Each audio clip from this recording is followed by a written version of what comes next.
I joined this morning, and in the spirit of the WEF exhortation, I would like to continue this conversation.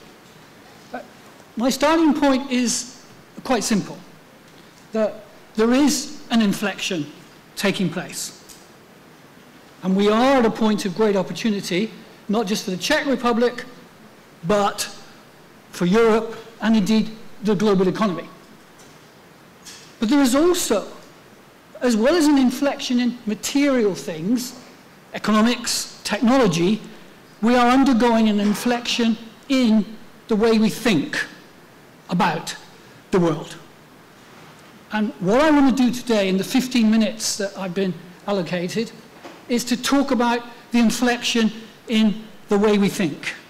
Because, of course, all our analysis, everything we teach, the concepts we work with are based upon the way we see the world and the theory that we actually use.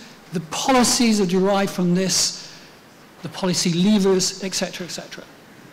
So I want to talk about this to draw out some hopefully meaningful conclusions.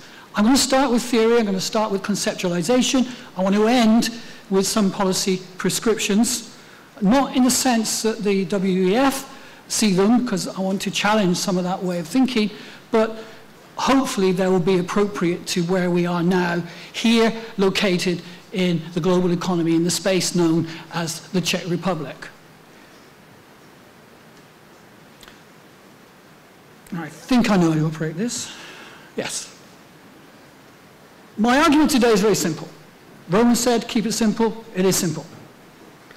That enhancing national competitiveness is about power. By the way, we will find it is actually not just about national competitiveness either, rather than just economics or national legislative initiatives. And this is because for the past 150 years maybe, even 200,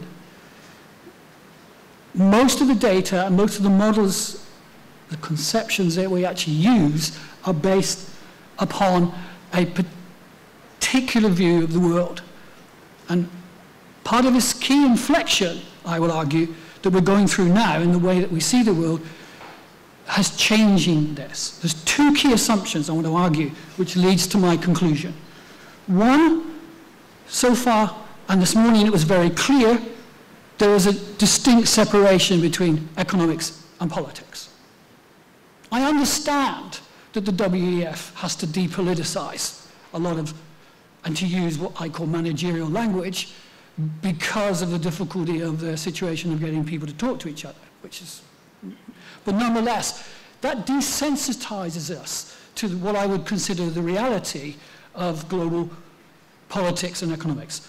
That the unity, the entity we should be talking about, whether we're in management, I teach global business in a management school, whether we're teaching international relations, I also taught and do teach at international political economy at the London School of Economics.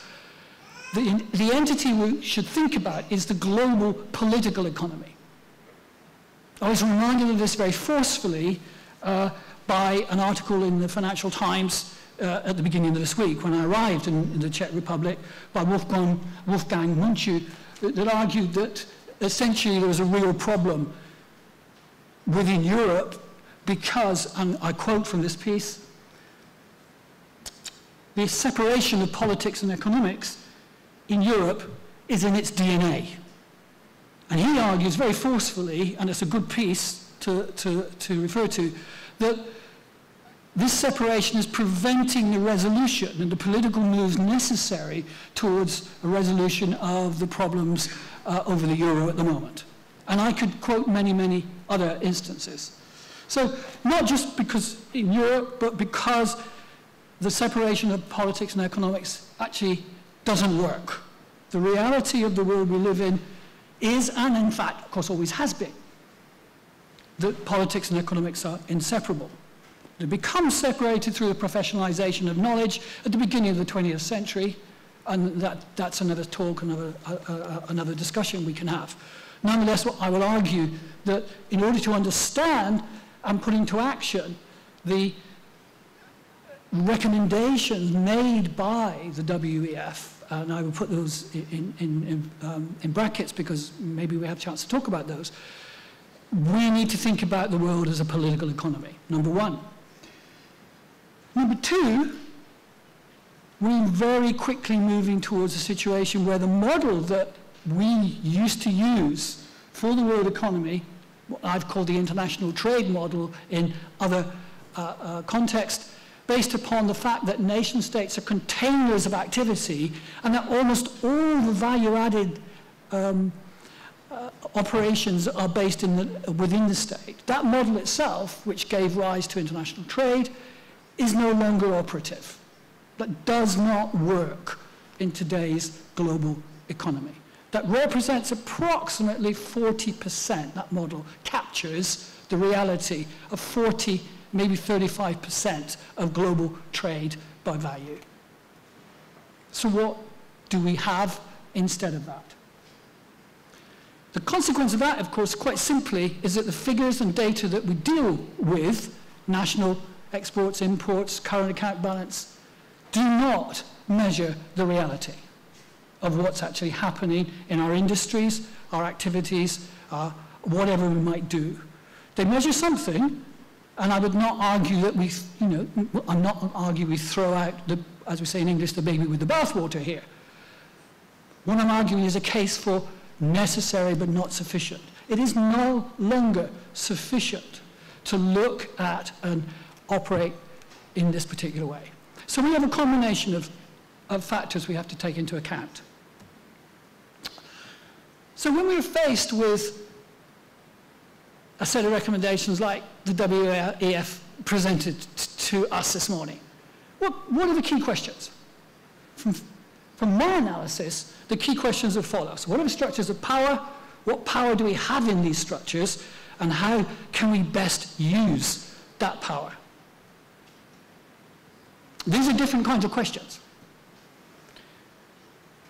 I've already indicated why I come to this conclusion, but it's important in the time I've got simply to add a little bit of flesh to these bones. The shift to thinking in purely economic, rational, almost technocratic terms to thinking as a political economy. I did notice that the elephant in the room this morning, despite the presence of a minister, deputy minister, was power and politics. This is the unspoken dimension, it seems to me. We've also moved from an international economy to one which is characterized by global production. We could probably talk about that in terms of global corporations, but in fact, of course, the old world of global corporations in the 70s and 80s have been transcended now by the activities of what we call global value chains or global production networks. And at the point at which a national political economy's manufacturing of intermediate goods and things like this, and I'll come back to this later, goes up past a certain level, we clearly have to engage with these structures as well. So they become important structures in our analysis, in the way that we actually begin to conceptualize and theorize the reality prior to thinking as to what policy responses are appropriate. The final why, part of the why, is that I've observed and been part of through my consultancy. I live in China for 3 or 4 months of the year, for the past 20 years, actually. The process by which the locus and nature of power has changed because of these changes in the structures. By the way, that is not to say that the international economy was ever neutral.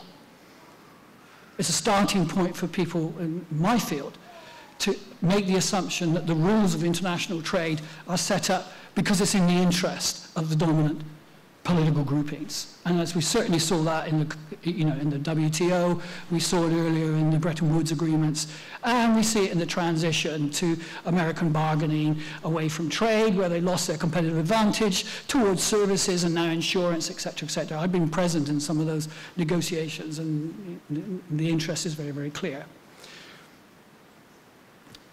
These three whys, if you like, are very important.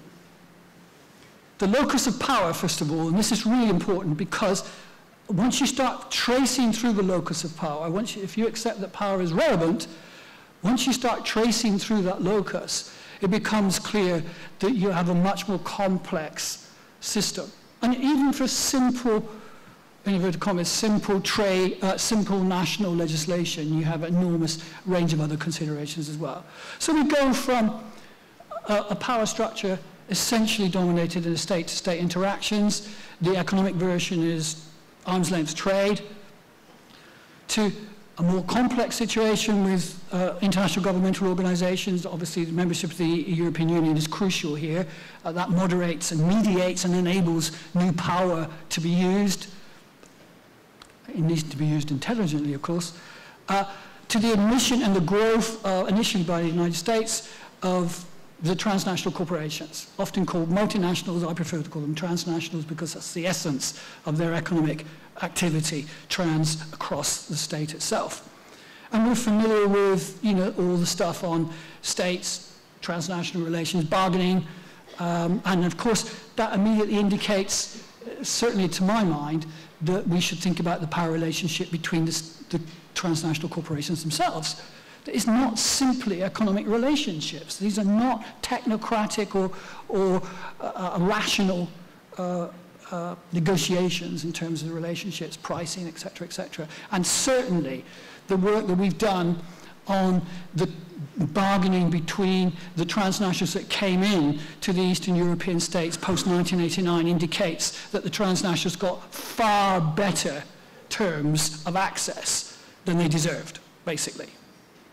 And we can have an interesting discussion about the reason for that, but we're moving on. And we finally move on to global production, initially conceptualized within the transnational itself, but from about the 1990s, mid-1990s, as these global supply chains initially, which you'll be familiar with, prefer to call them global production networks or global value chains.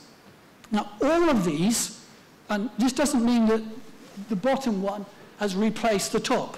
What we have is a highly complex series of structures which interact with each other continuously and dynamically, and sometimes certainly not in the same direction, of each one of these layers. So we... how do we make this? What is that? Is this the pointer?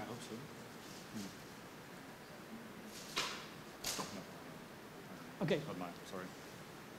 Followed by technology again. As we move from state to complex RGOs, to negotiation with states and transnationals, understanding the power relationships between the transnationals, to global production, they don't replace existing structures of power. They are built and make the reality more complex to negotiate through. The nature of power in itself, of course, changes during this time. And I'm forcibly reminded during the discussion this morning that all bets are off in terms of competitiveness if the current relationship with Russia breaks down. We have a different agenda if we move into a new Cold War, which is a calculated risk, of course. So we move from power as resources to a relational concept of power to a notion of structural power introduced by my old colleague Susan Strange at London School of Economics, where we talk about the world economy in terms of these particular structures. Each one has a very specific logic and very specific membership. And the example she always used to use in terms of global finance, for example, was that Switzerland, right at the top for competitiveness, is a key player in the global finance structure, but doesn't really enter into the global security structure. So it's, you have what we call differential membership of these structures. Now this was an early attempt to disaggregate the global political economy in a way that we could make sense of it. And finally, of course, we have, and I'm conscious my time is going very fast, we have the phenomenon of soft power. Now, the rector here was actually talking about soft power this morning when she said you've got to attract people. How do you attract people? Well, you shape their preferences. Marketing would call it branding. I would call it an exercise in soft power.